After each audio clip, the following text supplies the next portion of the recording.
Hello student, कैसे आप लोग। मैं प्रियंका आप सभी का सक्सेस मिशन में स्वागत करती हूँ।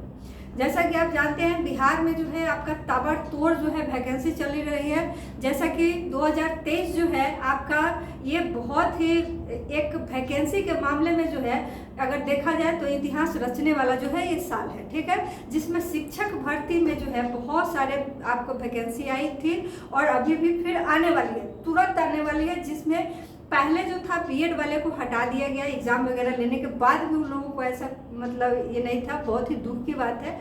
लेकिन अभी जो है उन सभी को मौका दिया जा रहा है और वैकेंसी आपका तुरंत आने वाली है। तो उसमें क्या क्या प्रक्रिया होने वाली है, फॉर्म कब तक आएगा, एग्जाम कब होगा, ठीक है, उसकी जो है क्वालिफिकेशन क्या होगी, एलिजिबिलिटी क्या होने वाली है, एग्जाम का नया पैटर्न क्या होगा, अदर स्टेट वाले को जो है मौका मिलेगा या नहीं, इन सभी पॉइंट्स को जो है मैं क्लियर करने वाली हूँ। इसके अलावा उसका सिलेबस वगैरह की नया पैटर्न होगा या नहीं, क्योंकि बीपीएससी आयोग जब अपना काम कर रही थी तो एग्जाम जो हुआ है आपका प्राइमरी वाला, उसमें क्वेश्चन बहुत ही टफ देखने को मिला था। तो अब जो है शिक्षा विभाग के जो उच्च अधिकारी है आपके के पाठक, उनके कंट्रोल में भी कुछ चीज़ें आपका जो है उनके आलोक में भी कुछ चीज़ें देखने को मिला है। तो कहने का मतलब इसका पैटर्न चेंज होगा या नहीं होगा, तो सारे पॉइंट्स को मैं इसमें क्लियर करूंगी, ठीक है। तो वीडियो तक के अंत तक बने रहे और जो भी स्टूडेंट हमारे चैनल पर नए हैं हमारे चैनल को सब्सक्राइब कर लीजिए और ज़्यादा से ज़्यादा जो है अपने दोस्त लोगों में भी शेयर कीजिए, ठीक है। चलिए, इसमें जो है जैसे आपका जो है वैकेंसी जो है फॉर्म कब आएगा, सबसे मेन मैटर आपका यही है कि कब आपका फॉर्म आएगा। देखिए, फॉर्म आने में आपका ज़्यादा टाइम नहीं लेगा आयोग, क्योंकि उनको बढ़िया से पता है कि बीएड वाले को जब प्राइमरी से हटाए हैं तो वैसे स्टूडेंट जो है अभी निराश बैठे हुए हैं, ठीक है। तो इसलिए टाइम ज़्यादा नहीं लगेगा। इसमें आपका जो है वैकेंसी अक्टूबर से, अक्टूबर या आप कह सकते हैं अक्टूबर से नवंबर के बीच में आपको देखने को मिल जाएगा, ठीक है। या तो अक्टूबर के एंड में दे दे, नवंबर के फर्स्ट वीक में, मतलब इस इन्हीं दोनों महीने के बीच में आपको जो है आपको इसका वैकेंसी देखने को मिलेगा, ठीक है। इस पे जो है मुहर लग गई है, ऐसा नहीं कि तुक्का बात है, हवा में बातें नहीं चल रही है, ठीक है। अब जो है टोटल वैकेंसी कितनी आएगी, तो देखिए इसमें कितने सीटों का इसमें ये किया गया है। तो टोटल वैकेंसी जो है आपका 70,692 वैकेंसी है, ठीक है। तो जिसमें 70,692 वैकेंसी है और उसको जो है कैसे कैसे बांटा गया है, 6 to 8 के लिए कितने पद है, 9th 10th वाले के लिए कितने पद है, 11th 12th वाले कितने पद है। तो देखिए इसमें यहाँ जो है आपको 6 to 8 में आपको 31,982 जो है आपको पद 6 to 8 में है, ठीक है। उसके बाद 9th 10th वाले के लिए जो है 18,880 पद इसमें है। उसके बाद 11th 12th के लिए जो है आपका 18,830 पद है। इन सभी को ऐड करने के बाद भी आपके 1,000 पद बच जाते हैं, जो कि 1,000 पद जो है अलग से आपका पिछड़ा और अति पिछड़ा जो है वहाँ पे उन लोगों के लिए दिया गया है, ठीक है। चलिए, तो वो 1,000 एक अलग कैटेगरी में भी बांटा गया है। ऐसा हालांकि इस सभी में आपका होगा अति पिछड़ा और पिछड़ा वर्ग, लेकिन ये जो है कुछ स्पेशल वर्ग के हैं, ठीक। जैसे कि उसमें कह सकते हैं,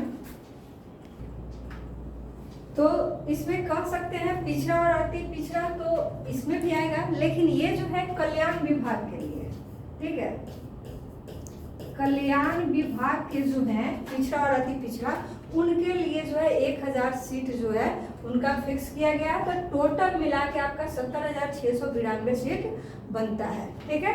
चलिए, अब है कि आपको 6 to 8, 9th 10th 11th 12th के लिए क्या इसका एलिजिबिलिटी होगा, तो उस पर देखते हैं। देखिए, 6 to 8 का है कि आप बीएड किए हो, बीएड करने के साथ साथ आप सीटेट में पेपर 2 क्वालिफाई हो, ठीक है। Paper 2 second paper, first paper qualify है तो यहाँ आपको नहीं भर सकते हैं आप, ठीक है। यहाँ पेपर 2 क्वालिफाई आपको करना पड़ेगा। या अगर जो डीएलएड किए हैं तो डीएलएड जो किए हुए हैं उनका ग्रेजुएशन होना भी जरूरी है, और ग्रेजुएट के साथ साथ आपको सीटेट पेपर 2 भी यहाँ पे क्वालिफाई उनको करना पड़ेगा। ठीक है, मतलब ये अगर किए हुए हैं तभी वो 6 to 8 में फॉर्म फिलअप कर सकते हैं, या फिर आप बीटेड किए हुए हो जो कि 2017 में आई थी। ठीक है, तो अब जो है बीटेड तो आपका हटा दिया गया है, लेकिन अगर 17 में किए होंगे तो वो भी इसमें भर सकते हैं। उसके बाद है कि 9th 10th के लिए है कि आप बीएड किए हो, आप बीएड के साथ साथ आप स्टेट जो है स्टेट में पेपर 1 क्वालिफाई है। ठीक है, बीएड के साथ साथ स्टेट का पेपर 1 क्वालिफाई है, तब आप 9th 10th के लिए एलिजिबल है। ठीक है, उसके बाद में 11th 12th के लिए, तो 11th 12th में क्या है, बीएड के साथ साथ स्टेट पेपर 2 क्वालिफाई होना उनका अनिवार्य है। ठीक है, स्टेट का पेपर 2, ऐसा नहीं कि पेपर 1 क्वालिफाई है और आप भर रहे हैं कौन सा 11th 12th का, तब आपका नहीं होगा, वो गलत हो जाएगा। क्योंकि देखिए फॉर्म भरने में भी जब बहुत सारे स्टूडेंट लोगों को क्या है जानकारी नहीं मालूम होता है, तो जैसे तैसे फॉर्म भर देते हैं, जब बाद में ये एडमिट कार्ड नहीं आता है, किसी कारण से छांट दिया जाता है, तो उन लोगों को पता ही नहीं चलता है कि मेरा क्यों छांटा गया, लेकिन गलती तो आप पहले ही कर लेते हैं। ठीक है, तो ऐसा नहीं, पेपर 1 अगर स्टेट का क्वालिफाई है तो 9th 10th के लिए एलिजिबल है, और पेपर 2 अगर स्टेट का क्वालिफाई है तो ये आपका जो है 11th 12th के लिए। अब उसमें भी क्या है कि आपका पोस्ट ग्रेजुएशन होना चाहिए। ठीक है, पोस्ट ग्रेजुएशन अगर नहीं किए हैं तो भी आप इसका फॉर्म आप मतलब नहीं भर पाएंगे। ठीक है, तो ये पोस्ट ग्रेजुएशन बीएड के साथ साथ स्टेट पेपर 2 और पोस्ट ग्रेजुएशन ये आपको उसमें मांगता है। ठीक है, तो ये है उसका एलिजिबिलिटी क्राइटेरिया। अब चलते हैं कि इसका एज लिमिटेशन क्या है। ठीक है, एज में क्या है इसका, तो देखिए एज लिमिटेशन 6 to 8 हो, 9th 10th हो या 11th 12th हो। ठीक है, सभी के लिए मिनिमम जो है आपका 21 वर्ष है। ठीक, और मैक्सिमम में जो जनरल में आते हैं तो जनरल में उनका 37 वर्ष है। ठीक है, जो कि काफ़ी अच्छा आपका दिया हुआ है एज लिमिटेशन। उसके बाद जो फीमेल है तो फीमेल को 40 वर्ष यहाँ मैक्सिमम दिया हुआ है, और उसमें भी SC ST मेल हो या फीमेल हो तो उनके लिए 42 वर्ष है। अब देखिए इसमें भी एज में भी आपको छूट वगैरह का भी आपका उसमें प्रावधान है, तो उसके लिए कंडीशन है, बहुत सारे कंडीशन है जो नोटिफिकेशन में आपको मिलेगा। ठीक है, तो जो अगर उस तरीके के कंडीशन में आते हैं तो उसमें भी जो है किसी को 8 साल, किसी को 10 साल, किसी को 3 साल, इस तरीके का इसमें छूट का भी प्रावधान है। ठीक है, तो जनरली जो है ये हमने क्राइटेरिया ये बताया एज लिमिटेशन का।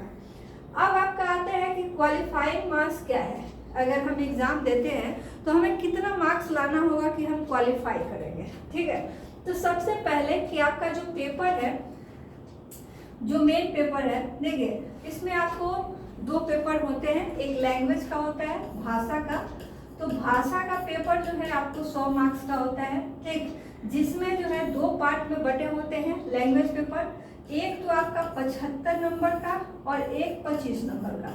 तो देखिए 75 नंबर जो होता है ये हिंदी का होता है, हिंदी, और ये जो है आपका 25 नंबर ये इंग्लिश होता है। अब इसमें भी एक चीज़ ध्यान देने वाली बात है कि इंग्लिश तो आपका 25 नंबर चेंज नहीं होगा, लेकिन जो ये भाषा है आपका हिंदी, तो इसके जगह आप उर्दू, बांग्ला, गुजराती, मराठी, ये सभी आप में से आप कोई एक रख सकते हैं। ये जो है आपका वहाँ पे ऑप्शनल रहता है। ठीक है, तो हमने हिंदी और इंग्लिश करके आपको बता दिया। अब ये क्वालिफाइंग नेचर का है, जिसमें आपको जो है 30 मार्क्स लाना होता है। ठीक है, मतलब 30 प्लस मार्क्स है या 30वीं नंबर है तो आप इसमें क्वालिफाई हो जाएंगे, लेकिन इसका मार्क्स जो है आपको जो है मेरिट के लिए जो पेपर बनेगा उसमें जुटने वाला नहीं है। ठीक है, तो ये सिर्फ क्वालिफाइंग करना है आपको। लैंग्वेज पेपर में 30 नंबर लाना है, जो कि काफ़ी आसान होता है, और इस बार जो एग्ज़ाम हुआ है तो उसमें जो है काफ़ी आसान इसमें सवाल भी देखने को मिला है। दूसरा कि जो आपका मेन पेपर होता है, ठीक, मेन पेपर जैसे कि यहाँ पे है, देख लीजिए लैंग्वेज का आपका ये है, जिसमें 75 आपका होता है हिंदी या अदर लैंग्वेज, जिसमें 25 आपका होता है इंग्लिश। तो इंग्लिश आपका फिक्स है, 75 नंबर में आप चेंज करते हैं। दूसरा मेन जो पेपर होता है वो 120 का होता है, ठीक है। अब 120 में ही जो है आपको ये क्वालिफाइंग मार्क्स लाने होते हैं, ठीक है। तो 120 में सब्जेक्ट अभी मैं नहीं बता रही हूँ, सब्जेक्ट मैं आपको बताऊंगी आगे, ठीक है। तो 120 में जो है जैसे कि अब देखिए आपको जनरल वाले कैंडिडेट का, तो जनरल वाले को जो है 40% लाना है, किसका? 120 का। 120 का 40% निकालेंगे तो आपका जो है 48 मार्क्स आता है, ठीक है। उसके बाद जो है ईबीसी कैंडिडेट को 34% है, जो कि 40.8 मार्क्स उनको लाना होता है, ठीक है। ओबीसी है तो 36.5% लाना है 120 का, जो कि 43.8 होता है। तो एक नंबर आप बढ़ा के इसको बोलिए, ये 41 नंबर, इसको 44 नंबर, हम लोग इसको लगभग हम 41 मार्क्स मान सकते हैं, इसको 44 मान सकते हैं, ठीक है। और फीमेल कैंडिडेट है, चाहे वो किसी भी कैटेगरी का क्यों ना हो, बिहार का वैकेंसी है तो वैसे भी रिजर्व कोटा में फीमेल लोगों को रखा ही गया है, लेकिन कोई भी कैटेगरी के फीमेल है और पीडब्ल्यूडी है, ठीक है। पीडब्ल्यूडी में अगर आते हैं विकलांग वगैरह तो उनको 32% जो है 120 का मार्क्स लाना है, जो कि 38.4 है, इसको हम लोग 39 मार्क्स कर सकते हैं, ठीक है। तो ये है उसका क्वालिफाइंग मार्क्स। इससे ज़्यादा मार्क्स आता है अच्छी बात है, लेकिन इससे कम मार्क्स नहीं लाने हैं, ठीक है। नहीं, इससे कम आएगा तो आप पहले ही डिस्क्वालीफाई हैं, समझे। तो ये उसका क्वालिफाइंग पैटर्न है, ठीक। अब है कि आपको क्या अदर स्टेट को मौका मिलेगा इसमें फॉर्म भरने में? तो देखिए बिल्कुल मिलेगा। इसमें जो है अदर स्टेट वाले को भी मौका आपको दिया जाएगा, जिसमें अदर स्टेट वाले को जैसे भी जितने भी आपके बिहार में वैकेंसीज वगैरह आती है तो उसमें 15% का आपका प्रावधान है टोटल सीट का। तो इसमें अब अभी तो क्लियर नहीं है कि बीपीएससी आयोग जो है 15% पे ये करती है या 10% पे करती है, तो वो खैर अलग बात है, जब क्लियर होगा तो उसको मैं अलग से बता दूंगी, ठीक है। अब बात है कि आपका जो मेन पेपर है, तो मेन पेपर जो 120 है ये कैसे डिवाइड होते हैं, क्या क्या पढ़ने होते हैं, तो चलिए उसको देखते हैं। ये तो प्राइमरी का है,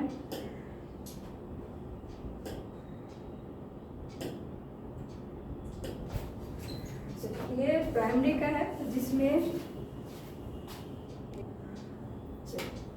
ठीक है। तो ये जो है आपका जो है 120 मार्क्स में जो है कैसे कैसे अब इसमें बटा हुआ है, तो देखिए यहाँ पर जो है आपका एक जो होगा पेपर जो है 120 क्वेश्चन का, जिसको दो पार्ट में हम लोग बांटते हैं, एक 40, ठीक है, एक 40 में जो है एक 40 और एक 80, ठीक है।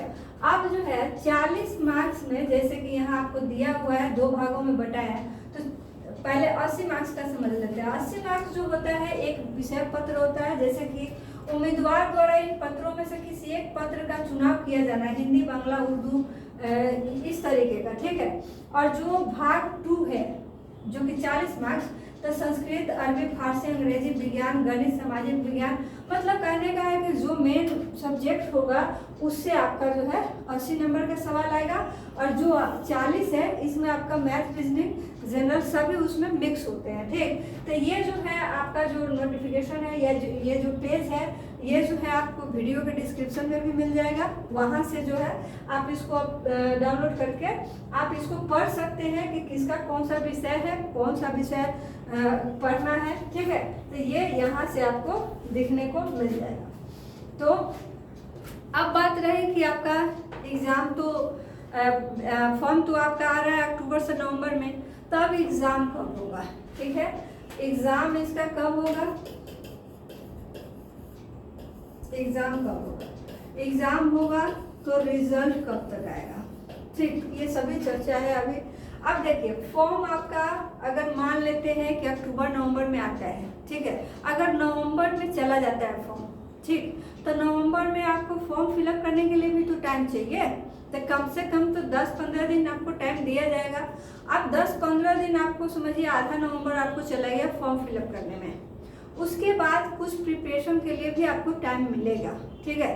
तो प्रिपरेशन आपको करने के लिए अगर मान लेते हैं मिनिमम अगर हम बात करें 2 महीने या 2.5 महीने, तो आपका जो है दिसंबर, जनवरी, तो फरवरी में आपका एग्ज़ाम चला जाएगा, ठीक है। तो फरवरी में एग्ज़ाम होगा। तो अब रिजल्ट की बात करते हैं, तो रिजल्ट जो है आपका मार्च तक दे देगा क्लियर, ठीक है। तो इस तरीके का इसका प्रक्रिया है। अगर मान लीजिए कि अक्टूबर में ही आपका इसका फॉर्म आ जाए, तो फिर आपका जो टाइमिंग है उसमें से 1 महीने आप घटा सकते हैं, ठीक है। तो ये जो है 15 दिन 20 दिन आगे पीछे आपका ये टाइमिंग होगा, क्योंकि सीधी सी बात है, गवर्नमेंट का काम है, हर चीज़ को आपको क्लियरिफाई करके उनको देना होता है आयोग को, ठीक है।